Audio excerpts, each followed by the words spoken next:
Olá, gente, tudo bem? Aqui é Cris Moreira, né, da Consciência Jurídica, esse canal, né, que tem como viés fundamental gerar uma consciência do que é direito, né, do que é justo para nós, né, para mim, para você, para nós todos que compomos uma sociedade, né, essa sociedade brasileira. E por que não dizer, né, a sociedade humana, né, que é a sociedade da qual todos nós fazemos parte. E aí hoje eu quero compartilhar com vocês, né, dando continuidade ao nosso último vídeo, a temas que tratem sobre a criança, sobre adolescentes, né, sobre os seres mais vulnerabilizados num primeiro momento no seio de uma família.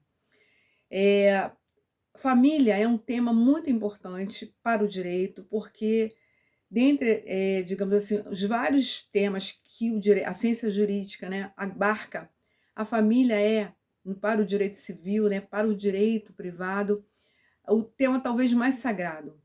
Porque se nós pensarmos, né, que a casa, o lar, né, a família é o local onde o ser humano é acolhido ao nascer e que se desenvolve até que efetivamente ele possa estabelecer outras conexões sociais, primeiramente na escola, para depois, né, interpessoalmente, né, no trabalho, nas amizades, né, e demais conexões, nós temos que ver que essa base ela tem que estar muito fortalecida.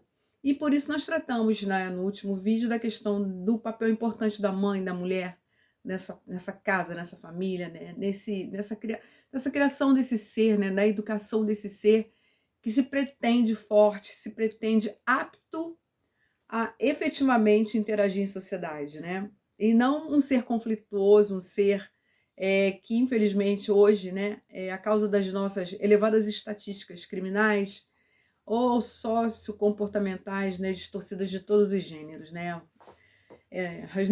As notícias não são boas, o tempo que nós vivemos ele não é bom, e nós sabemos muito, né, das notícias, mas pouco, muito pouco das causas.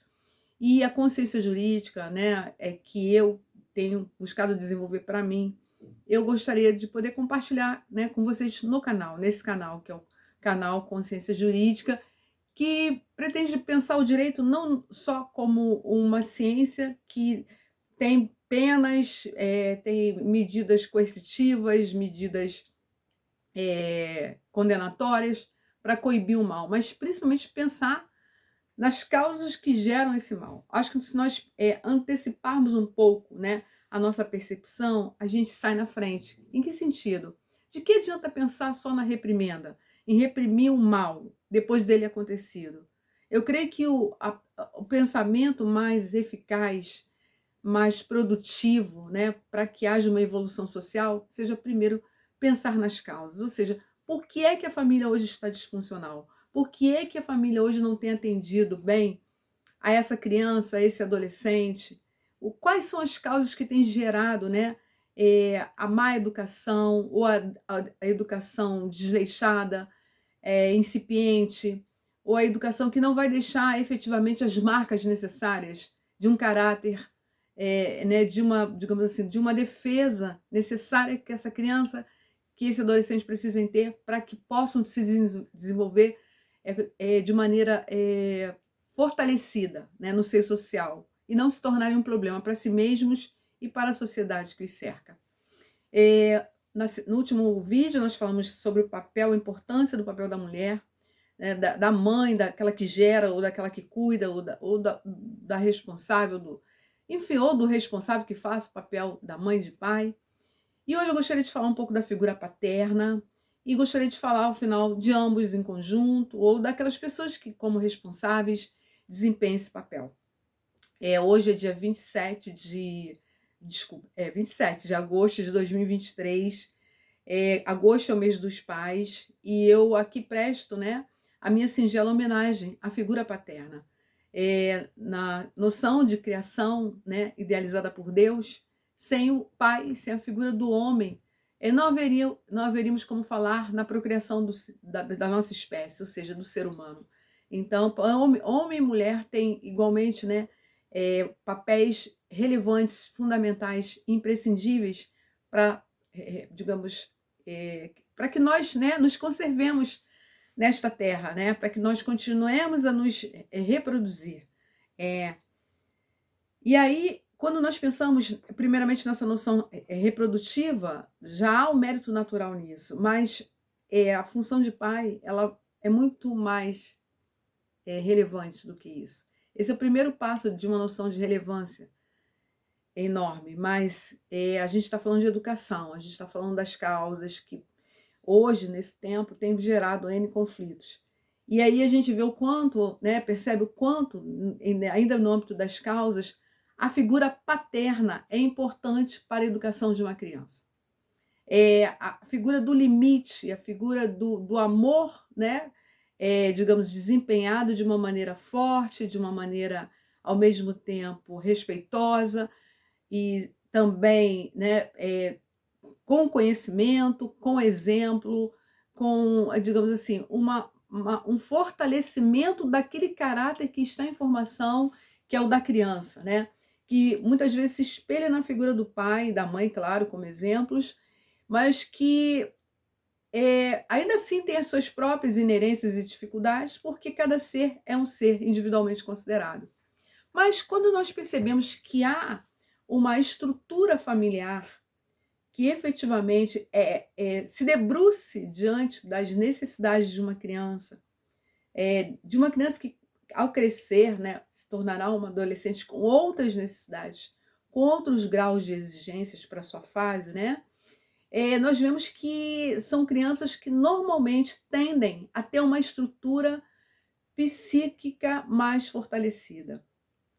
Claro, fisicamente, psiquicamente mais fortalecida. E que dirá, que eu acho até muito mais importante, espiritualmente fortalecida, porque ensinar valores espirituais a uma criança, a um adolescente, colocá-las num caminho de transcendência, também é algo fundamental, para que a criança, desde a tenridade, entenda que não só temos que ter valores materiais, mas antes temos que cultivar valores, né, sobre Deus, sobre família, sobre a importância dos seus semelhantes, sobre a importância sobre si mesmo.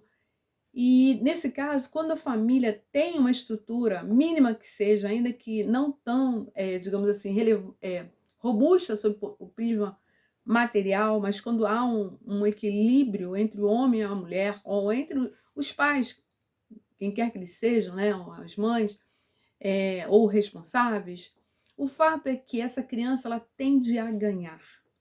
Ela tende a ganhar em respeito, em consideração, em amor, em afeto, em cuidados, de modo que ela tenha mais condições de se tornar um adulto saudável, sob o ponto de vista biopsíquico, né?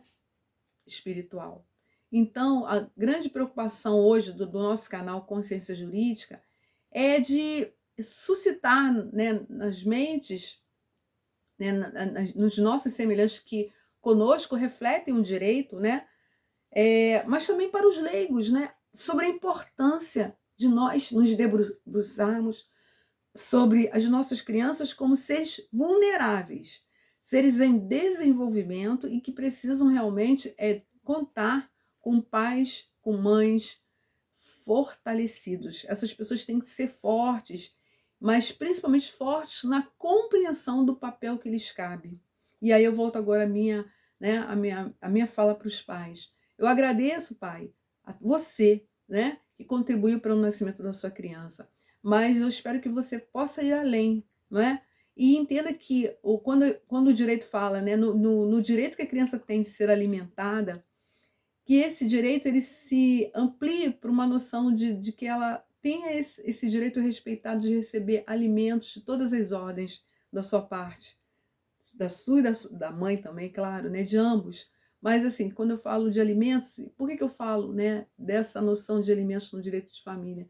Porque o mais comum é que muitas vezes a mulher tem um filho e que, infelizmente, existam, né, circunstâncias onde o pai simplesmente deixa para lá essa procriação de maneira irresponsável e a mãe que se vire não só para alimentar materialmente essa criança, mas também para alimentá-la sobre todas as outras formas, né, de necessidades de alimento que essa criança vem a ter.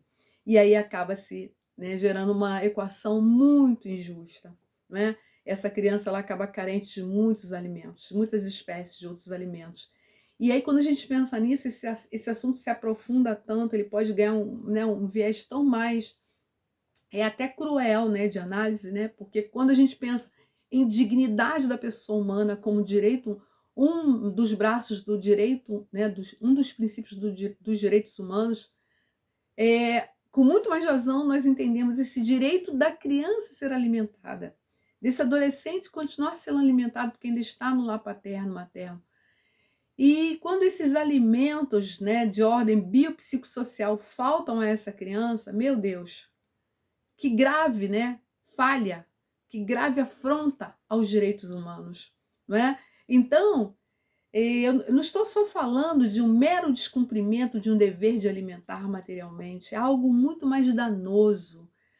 Digamos assim, o déficit que vai ficar na psique dessa criança, né? Talvez até mesmo na constituição física dessa criança, por ter sido mal alimentada, e é mesmo no âmbito espiritual, né? Digamos, desse referencial tão importante da figura paterna ou materna, né? Que, digamos, gere essa falta com a criança, podem importar tão negativamente para ela, para sua saúde física, para sua saúde emocional, para o seu futuro, né, como ser humano, como cidadão independente e que possa gerir a própria vida com saúde, né, com saúde em todos os âmbitos e assim prover adequadamente seu próprio sustento e o da sua família futura.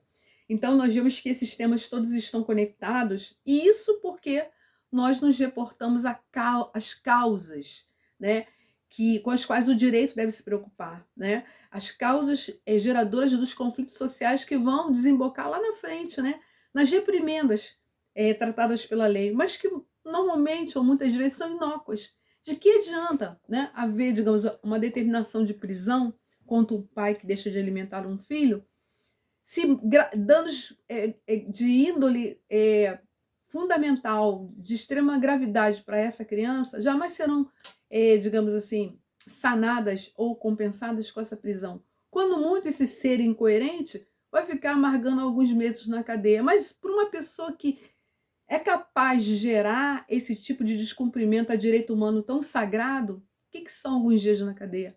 Nada. E muitos ainda dizem, prefiro ser preso a pagar. Por quê? Porque o seu foco de análise não está sobre aquela criança que precisa e que ele, esse pai ou essa mãe, né, são obrigados a sustentar. Mas está no outro cônjuge, ou no outro companheiro, ou naquela pessoa que o abandonou e aí para a qual direciona todo o fel, toda a amargura, toda a raiva, né, punindo a criança, né, por conta dessa situação. Então, assim, eu gostaria muito que esse canal ele gerasse essa reflexão mais profunda. Eu gostaria muito de pedir a vocês que compartilhassem esse vídeo com pessoas que ainda conseguem pensar assim, conseguem punir as suas crianças, conseguem punir, né, os seus adolescentes, ou mesmo os jovens que ainda fazem faculdade, que ainda precisam do sustento paterno ou materno, né, daqueles que eventualmente ainda continuem prestando alimentos, e mesmo aqueles que estão em casa, que não fazem, não cumprem a sua obrigação, o seu dever, que deveria ser antes uma honra poder cuidar do seu filho, da sua filha, de maneira adequada. Uma honra que se oportuniza naquele tempo onde a criança, ou adolescente, ou jovem ainda estão ao seu lado, onde podem desenvolver com eles digamos assim, uma parceria de vida ali, aquela proximidade, aquele, né, afeto natural que se realiza entre pessoas que se amam e que se respeitam. Então, nosso canal fica por aqui hoje, mas a grande advertência é que nós, como atores sociais, eu, você e todos nós, né, juntos, pensemos muito mais na maneira como poderemos combater as causas desses males que têm afligido a nossa sociedade, que têm atacado a família, que têm, né, desrespeitado os interesses das nossas crianças, dos nossos adolescentes e, consequentemente, ferido a princípios de direitos humanos fundamentais, como no caso presente, né, escolhido pelo tema de hoje, afronta ao direito aos alimentos destas crianças e desses adolescentes ou mesmo jovens. Alimentos estes que não se restringem só àquilo que vai para o estômago, mas é aquilo que vai para a alma e para o espírito. Muito obrigada pela atenção de vocês. Compartilhem, deem seu like e se inscrevam se vocês ainda não são inscritos, para que o YouTube entenda que nosso canal tem relevância. Muito obrigada, um excelente dia, um excelente domingo para todos nós, mas mais do que isso, uma excelente vida para nós e muita consciência. Obrigada.